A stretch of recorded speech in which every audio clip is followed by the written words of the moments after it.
Mesdames, Messieurs, bonsoir. La guerre fait sans doute encore rage dans l'Atlantique Sud autour des Malouines, bien que Londres ait tout à l'heure démenti un affrontement naval en cours.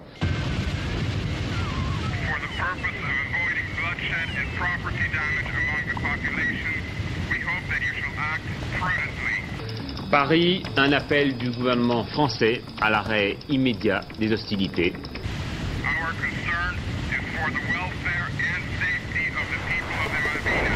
Poursuit l'offensive, mais vient d'évoquer la possibilité d'un cessez-le-feu.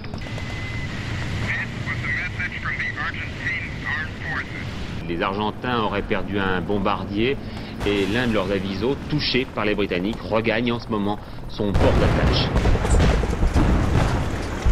2 avril 1982, 4 heures du matin. Les caméramens de la marine argentine filment l'invasion des îles Malouines.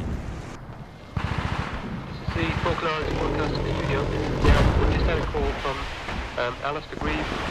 Alistair, I understand that you've sighted some of the vehicles, have you? I had a quick look out through the curtains and all I could see was smoke, so I honestly haven't a clue what's happening. Les premiers à toucher terre sont des hommes grenouilles venus d'un sous-marin, suivis du corps expéditionnaire argentin. Some really heavy bangs, the whole place is changed.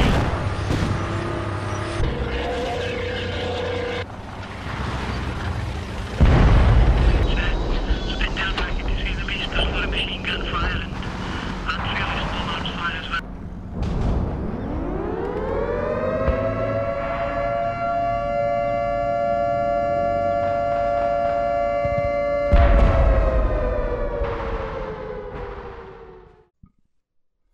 Avant de commencer l'Uchronie, une mise au point s'impose.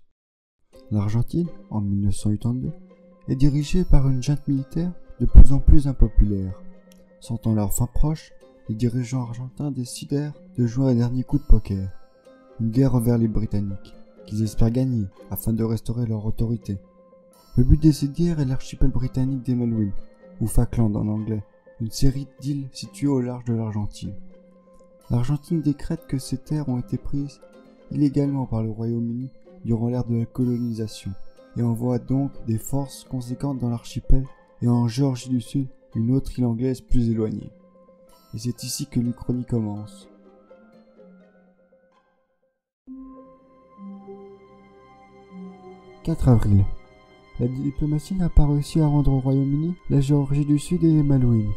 Le monde est ainsi divisé par la question, y compris les USA, alliés des deux pays. Le Royaume-Uni décide donc d'intervenir militairement. À partir du 25 avril, la Géorgie du Sud est reprise facilement par les forces anglaises comme prévu, malgré de mauvaises conditions météo.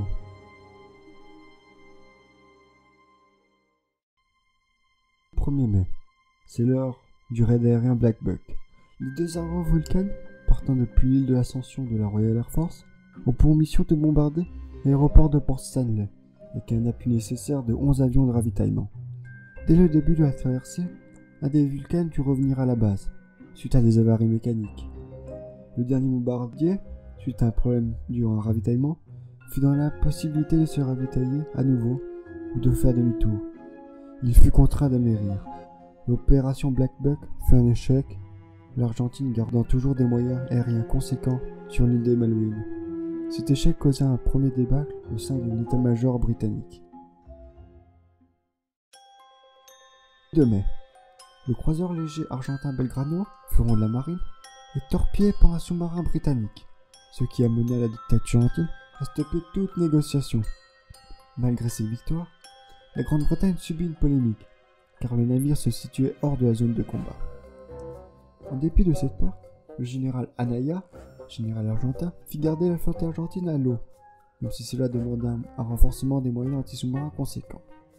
La flotte britannique, pensant que la flotte argentine s'était réfugiée en ses ports, eut une surprise le 4 mai, quand le HMS Coventry et Glasgow, ayant emmené par le fond 2 patrouilles argentins, furent coulés par des destroyers du même camp. Ce même jour, 2 super-étendards décollèrent armés de missiles français antinavires Exocet, après qu'un Neptune P2 ait découvert une formation britannique au loin. Les pilotes, profitant de la brume et des mauvaises conditions maritimes, trouvèrent les navires britanniques après quelques recherches lointaines.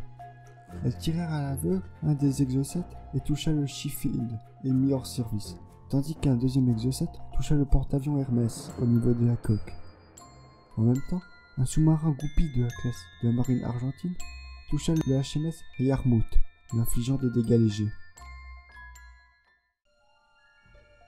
14h55 du même jour. Des mauvaises conditions de remorquage et toujours sous tension de la flotte argentine firent que le porte-avions Hermès et le destroyer Sheffield coulèrent. La plupart des marins furent évacués. Une trentaine de morts seulement furent à déplorer, mais le mal était déjà fait, et la réputation de la légendaire Royal Air Force et de la Royal Fleet était entachée. L'état-major britannique était sous le choc. L'opinion publique était devenue très hostile à la guerre.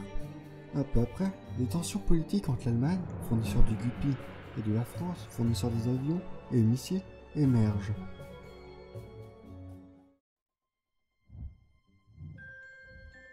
Le 29 juin, la perte du plus gros porte-avions britannique dut s'ajouter à un moral au plus bas de l'armée anglaise. Il ne leur restait que le petit HMS Invincible Hero 5 que les généraux refusaient de déployer, ayant de le perdre, ainsi de perdre une capacité de déplacement cruciale aux troupes britanniques. Le conflit prit fin ainsi, et ce ne fut pas sans conséquence.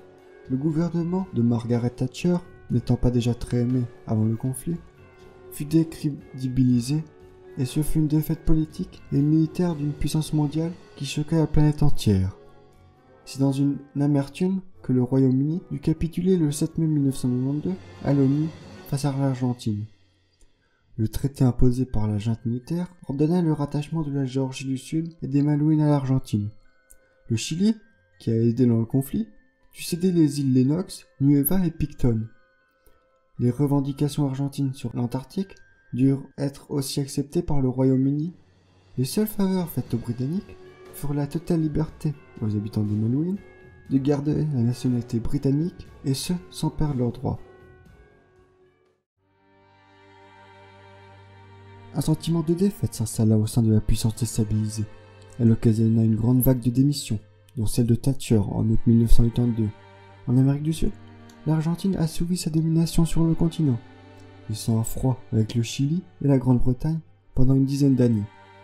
Les alliés de l'Argentine, durant le conflit, Israël, Pérou, Cuba et l'URSS, festoyèrent pendant que les États-Unis et la France furent surpris par la défaite britannique et décidèrent de ne pas s'exprimer sur le sujet. Le mythe des pilotes argentins s'instaura, ceux qui purent défaire la légende de la Royal Air Force. La junte militaire resta au trône encore quelques années, avant de s'écrouler face aux grandes manifestations et mouvements sociaux de 1985.